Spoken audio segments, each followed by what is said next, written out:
Hello, everybody, and welcome to Table Talk. So excited today, the month of October. We are talking all about things Halloween, and today is the Teal Pumpkin Project. And I have two guests today, Kelly and Tiffany, and I will let you introduce yourself in 1 minute. First, going to introduce myself. My name is Joni Rampolla, one of the registered licensed dietitians with Giant and Martin's. And we are going to have a discussion all about Halloween and food allergies. And then, Kelly, I'll let you start. You want to first introduce yourself and then toss it to Tiffany. Sure. Thank you for having us today. My name is Kelly Cleary. I'm the medical director at FAIR, which is Food Allergy Research and Education. My past is I did my medical residency in pediatrics and my fellowship in emergency medicine. So took care of kids in the ER for many years. And now I'm in the role at FAIR as medical director, and I'm also a food allergy parent. So I approach this with lots of different hats, and I will hand it over to Tiffany. Thank you, Kelly. I am Tiffany Leon. I'm also a registered dietitian like Joni. I sit on the education team. I came from college and university food service where I help students navigate all their options on campus. And I was using so many of FAIR's resources that now I get to be part of the team that creates them. So it's a really awesome opportunity. And thank you for having us today. I love that. And I'm so happy that you're here as our guest today. So thank you. So, Kelly, I'm going to start with you. So some people may not be aware, like why do we have pumpkins behind us? And what is the Teal Pumpkin Project? Can you give us a little bit of the background? Yes, so the Teal Pumpkin Project, it's actually the first thing I learned about FAIR. And it was actually through my son. It's the first activity that I've learned about. I knew about their emergency care plans.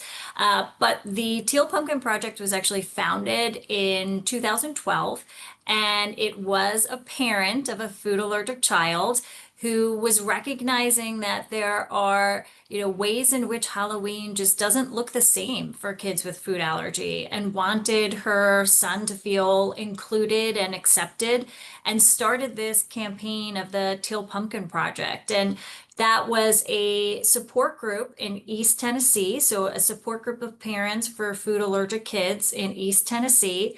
And they were part of FAIR, Food Allergy Research and Education, and that then became a program that was escalated by FAIR.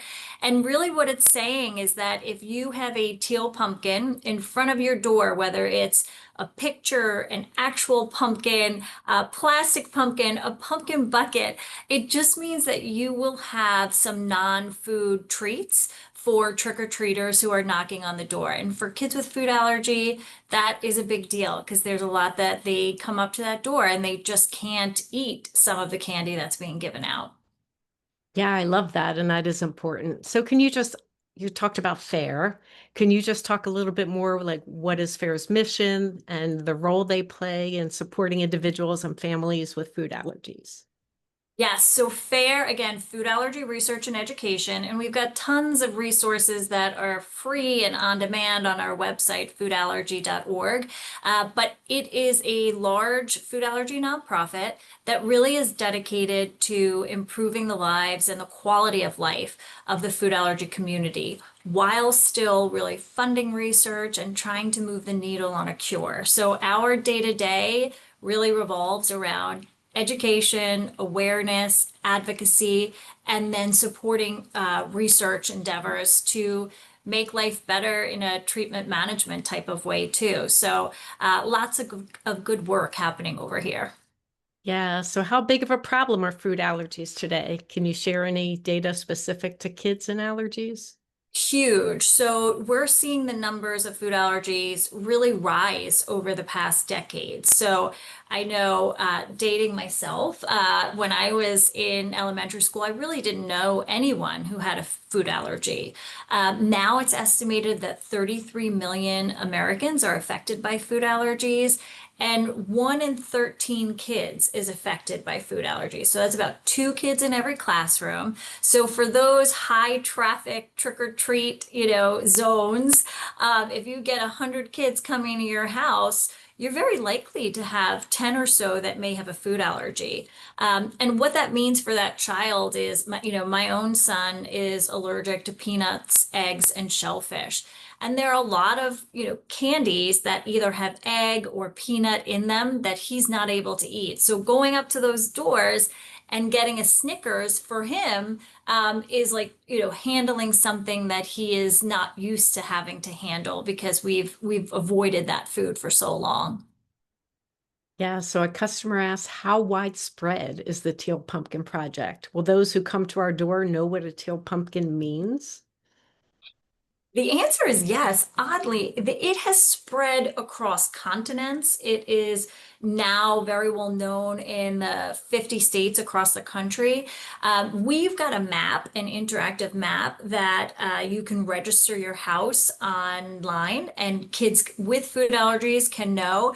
But I put a teal pumpkin out in front of my doorstep for the last probably 10 to 12 years.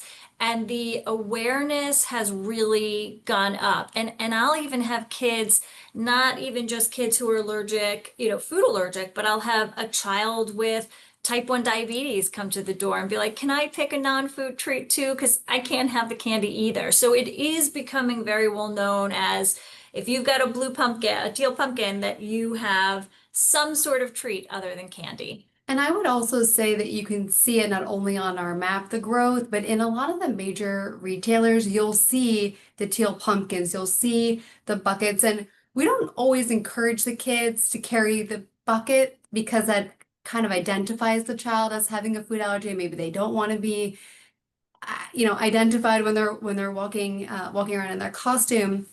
But so those teal pumpkins are great to put the non-food treats in to kind of keep it separate from the food treats, the candies, the Snickers, the Reese's, just to make sure that there's no cross contact. But if you pop into any of the major retailers, and FAIR does partner with CVS Pharmacy, but if you pop into the big stores, you'll likely see the teal pumpkin, the buckets, and even maybe some non-food treat examples as part of that aisle.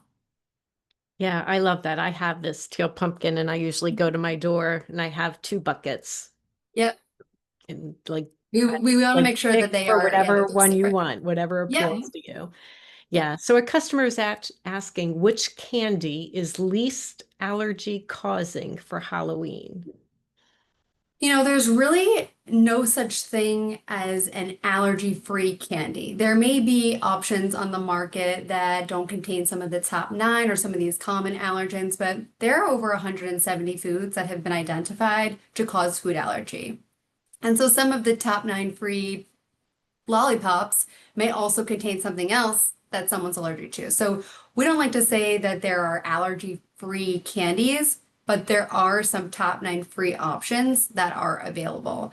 Because when the child comes to your door, they don't identify themselves and list out all their allergens. It's so much easier just to take the guesswork out of it and to offer them a glow stick or spider rings or, funky glasses than to kind of guess and have the kid weed through the candy bucket and see what they can have. Yeah, great comment. So thanks for making us think about it a little bit.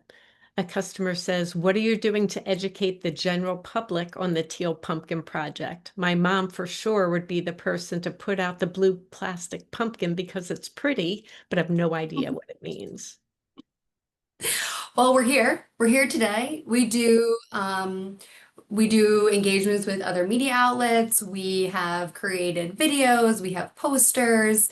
We've since 2014, we've been trying to raise awareness of this project. My mom does put out the teal pumpkin bucket every year, and she says that with her trick-or-treaters, those treats go faster than the candy treats. So we're, small steps, but thank you for having us today so that we can raise awareness. Yeah, just a nice comment. This is so wonderful. Should include children with diabetes as well. Wish this was known when my son was young. So yes, you got to thank you there. What are recommended non-food treats? Do you have any suggestions there? Yeah, so it's the one time of year that I allow slime to be anywhere near my house. Maybe because I'm giving it out, but things like, the safe ones are things like pencils, pens, erasers. For years, we've given out things like bubbles, stickers. It's as Tiffany said, anything that glows, right? Because as a pediatrician, I love things that glow, especially on Halloween, so that the kids can be seen as they're trick-or-treating. But there are so many different options to be giving. And I will say that it becomes a novelty for kids coming up. They really do like to look in your non-food treat basket and see what's being offered there. Yeah, I will say that last year at our trunk or treat, we gave out the poppable bracelets and they were a massive hit with the little ones. Yep, absolutely. Why have food allergies increased over the years, and why are we seeing more people with food allergies? This is one of my favorite questions. There's no one answer, right? But it is very true that over the past 2 decades, food allergies has just doubled. The growth is really continuing. There are a few theories out there as to why food allergies are on the rise. So, in talking about probably two of the biggest ones, one is known as the hygiene hypothesis, which hygiene, as you would guess, really says that as a human race, we've become so clean and so much all the time kind of removing germs and bacteria from our environment that your body almost can't calibrate to that. And your body doesn't know, it doesn't have to fight against every bacteria and virus and germ that's there. So it starts to fight against things that it didn't ever recognize as harmful, right? So it doesn't have that bacteria to fight against. So now instead, over time, it's fighting against a peanut protein, which other people recognize as normal or typical for their body. So that's one. Another big reason that we're learning, and it's really advanced the way that we look at feeding babies, actually, and introducing food allergens early in infancy between 4 and 6 months old, is that we're recognizing that food allergy, probably 10, 12 years ago, 20 years ago, the recommendation from pediatricians was delay the introduction of food allergens to your baby. So wait until that baby is 2 to have an egg and 3 to have a peanut. Well, that has drastically changed, and it's all been based on lots of data, one really huge landmark study in 2015. But what that study is based on is that if the food allergen went through the skin, rather than the mouth, so just exposed to dust particles, if it went through the skin, the body becomes sensitized to that and thinks that that is an allergen. Whereas if you eat it first, your body becomes tolerant to it. So we've learned that's called the dual allergen hypothesis. So it's dual allergen exposure hypothesis, and it's probably more than you wanted to know, but it really has to do with a change in how we feed allergens. So now we say to eat allergens early and often, talk to your pediatrician, learn how to do that and to feed the baby. But that's another reason. So hygiene hypothesis, that there are so many other reasons, but it is on the rise. And we are, as an organization, we do try with research and funding research to try to figure out how can we stop that from growing and how can we find a cure. Yeah, and I know this isn't a prevention talk today, but if there were some on the call that wanted to share some of this information with a a daughter that has a little grandbaby, we do have a ton of prevention resources as well. I don't think we brought that up before, but we have a whole separate site on feeding tips for the little ones. Nice. So, Tiffany, can you elaborate a little more? Like, should we be sharing with our neighbors or just people around us? We published a study on the awareness just across healthcare professionals, for whether you're looking at pediatricians, dermatologists, advanced practice practitioners that may be working with infants around the age of solid introduction. So we're talking 4 to 6 months. And the awareness numbers weren't where we thought that they were. They were low. They were 75% in the pediatrician population, but lower as you went through the specialties. And so FAIR is doing a lot of work, me specifically, or our team specifically, on just raising awareness that these guidelines have changed and providing resources to parents to learn how to feed these foods safely to the infant. Because, a spoonful of chunky peanut butter isn't what we want to give a 4-month, 5-month-old baby. But maybe if we share tips on how to serve this safely, parents will be more open to trying it with the little ones. Yeah, great. Thank you. I'm just going through some customer questions. Customer says they always hand out some non-food items like glow sticks, slap bracelets, bouncy balls, etc. But now that they know that about the teal pumpkin, they're going to hunt one down to use this year to hold their non-food treats. So thank you for that awareness. A customer is asking, is an allergy an autoimmune response? So an allergy is an immune response, and it is an immune response. So that's how we classify it, meaning that it involves antibodies. But the antibodies the biggest antibody that we have involved is the IgE antibody. So that is typical in people's bodies.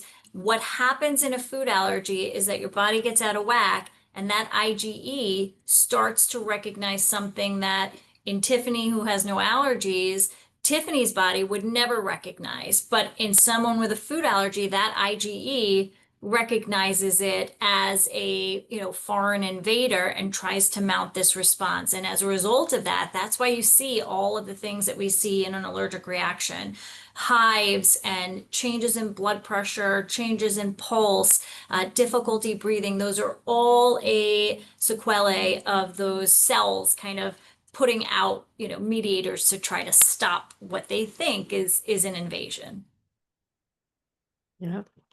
So someone says when they get the link to watch this on YouTube, the replay, they're going to share it on their Facebook page. So more people will be aware. Yes, that's wonderful. Thank you.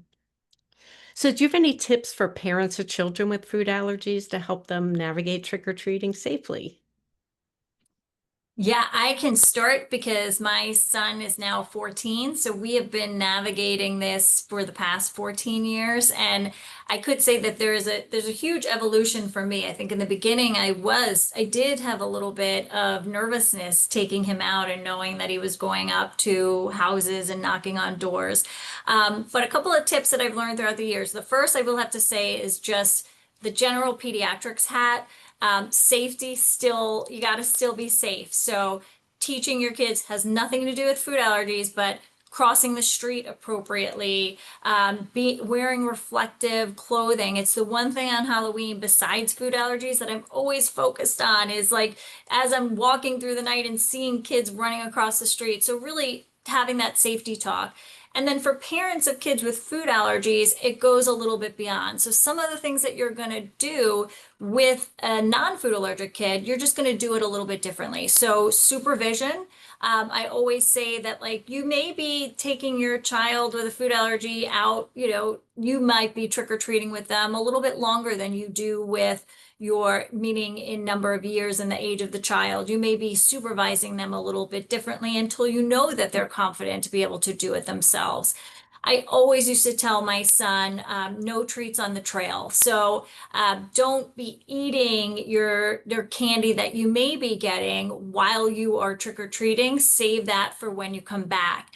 And we used to have we still do, because even though he's 14, he loves his traditions, but we always had this tradition of when he would come back, we would go through his candy. So parents are always sorting through their kids' candy anyway. We would sort through for safety for allergens.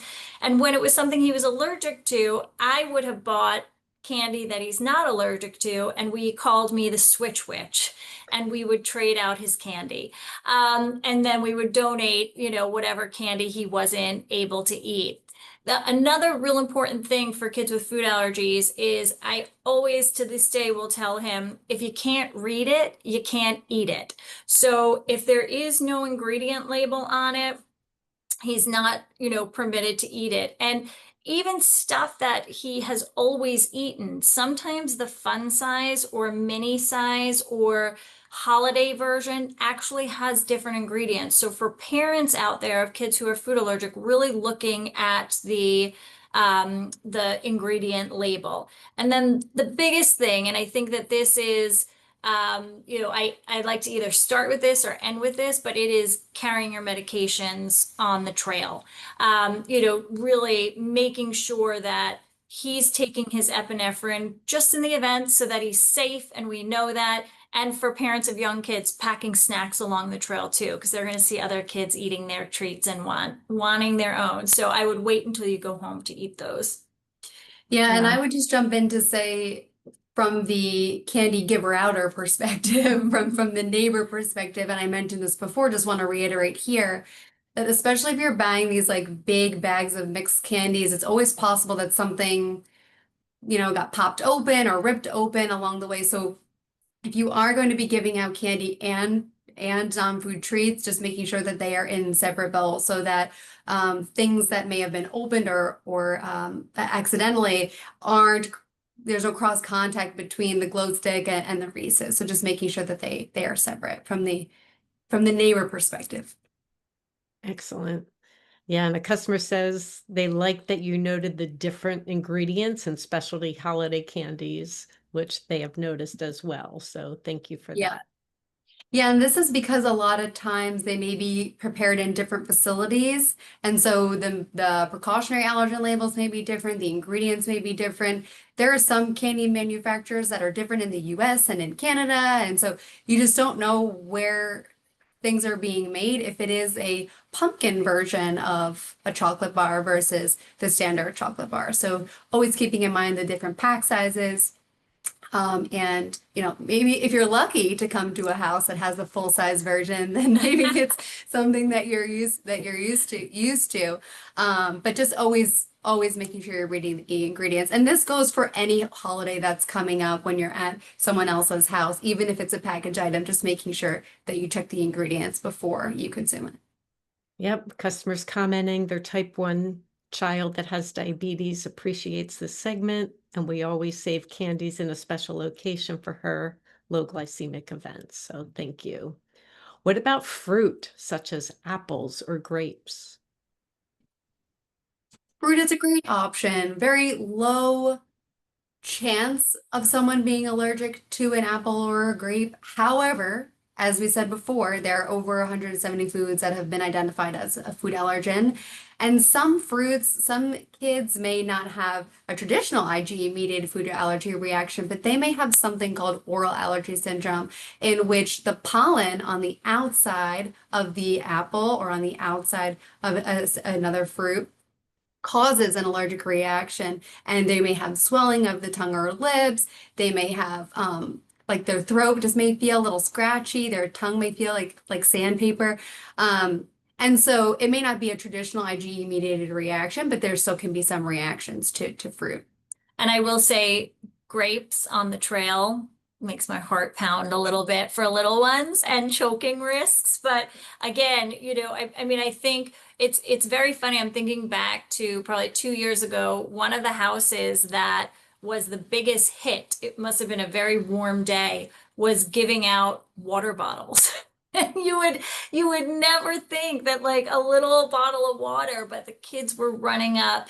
And there are things we have an allergic house, and we give out candy in a separate bucket, but we also give out the non-food treats too. And again, our focus in our house is more about fun, and the joy that we get from kind of trick-or-treating with friends and being able to do this rather than the focus on the candy. And Kelly makes a good point too, because there's this other aspect of Halloween, which is the costume. And so in the weeks leading up to it, my kids are still trying to decide what they are, but let me make this clear, I will be deciding for them. They are 2 and 4, so I still get to choose. But there's this whole fun side of Halloween that has nothing to do with the candy. It has to do with the costumes and maybe doing a group one with your friends or doing a group one with your sibling, and just finding the adventure in that aspect or that part of Halloween can also be a lot of fun. Yeah, a customer shares something, a fun idea for Halloween. They said their dad and brother-in-law would bid on their son with diabetes candy so he could use the money to buy something he wanted, like baseball Wow. cards. I love that Oh, I idea. love that. I love now. If my son is listening, I do not want to be paying him for candy. So, but I think as they get older, that's a fabulous option. I love hearing that. Yeah, nice and timely topic and very well presented. You got a kudos there. What about small boxes of raisins? Are they a good option? It's kind of similar to the grapes. It's while low allergen risk, it could be a choking risk while they're walking around. So if we're talking teal pumpkin, we still want to lean towards some of the non-food treats, even if some of the other foods don't have some of these top 9 allergens. We just want to be able to stay true to the project. Yeah, and so teal pumpkin in that bucket, you're going to have no food, right? It's just going to be non-food item treats. Again, in my house, we do give out both, right? So I do look for candy that often is at least the top 9 free. I know I'm not going to get every single person who can eat it, but things you find at usually when you go to the pediatrician's office. I was going to say the dentist, but the dentist doesn't give candy. Those are usually things that are top 9 free. So you find things like Dum Dums or the lollipops or Starburst, things like that. We usually find that those are a lot of kids with food allergies can eat them. Not all, but a lot. But in that teal pumpkin basket, it's just non-food treats. And So, as you're looking down the candy aisle, just to maybe choose something that may be, less hold some of the less common allergens or be top 9 free, you may notice some of the hidden allergens in some of the other items. Like in candy corn, for example, there is sesame in there And egg. and egg. And so there may be, you may think that candy corn is an easy option because there's no peanuts or there's no almonds or something, but there could be hidden allergens throughout the candy aisle. yeah, customers asking, can they be held legally liable for giving out food? That I don't know, but I would imagine I would imagine not because someone's coming to your door and asking you for the candy, but I am not a lawyer. I've never heard of it. Have you ever heard of anyone? Never heard of it. No, I feel like if they accept it, it's their choice to eat it. It's their choice. Yeah. It's up to the individual. And look, that was part of the biggest thing that now my son is 14. For the past 2 years, he is going trick-or-treating alone. And that was what that lesson was, right? How do you advocate for yourself? How do you read those labels and know how to keep yourself safe? Because I would tell him, you've got to keep yourself safe when I'm not there all of the time, and Halloween is just one of those days. And Great. if you want to trick or treat with Kelly and I, Bear is hosting an in-person event on Halloween in DC. Washington, D.C. So if you're local, I don't know where everyone is joining from today, but we'll be hosting a big Halloween party downtown D.C. and we can share some of the information if you wanted to join us. Yeah, would love to have anyone. Yeah, thank you. All right, I'm going to combine these two questions. We only have a couple minutes, so a quick answer. Can you tell us the top 9 allergens and are food dyes a common allergen? Want to hit the top 9? We have peanut, tree nut, milk, egg, wheat, soy, sesame, finfish, and shellfish. And food dye is not part of the top 9, and we see very, very low numbers of individuals who are allergic to food dyes. And then on that note, where can customers go to learn more? So our website has tons and tons of resources. So foodallergy.org. And you can really find things from, tips for Halloween, tips for school, tips for individuals who are adults and working. So tons and tons of resources. And really, we're happy for anyone to reach out to us as well.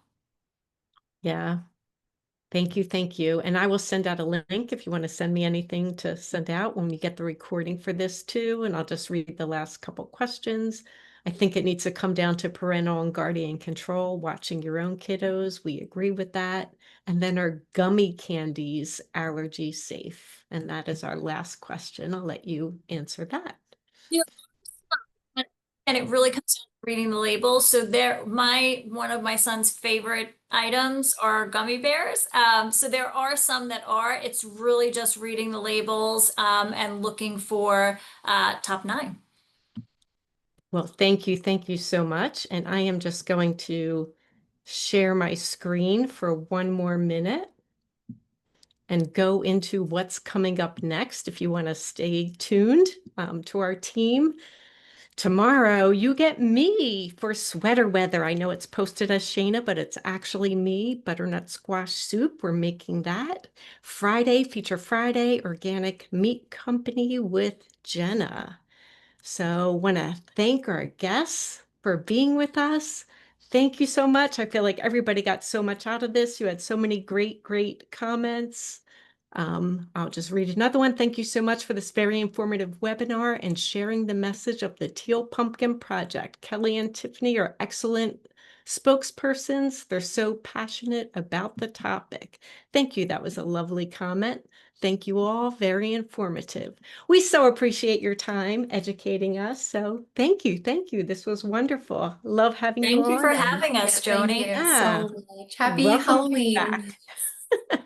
Have a good rest of your day, everyone. Bye.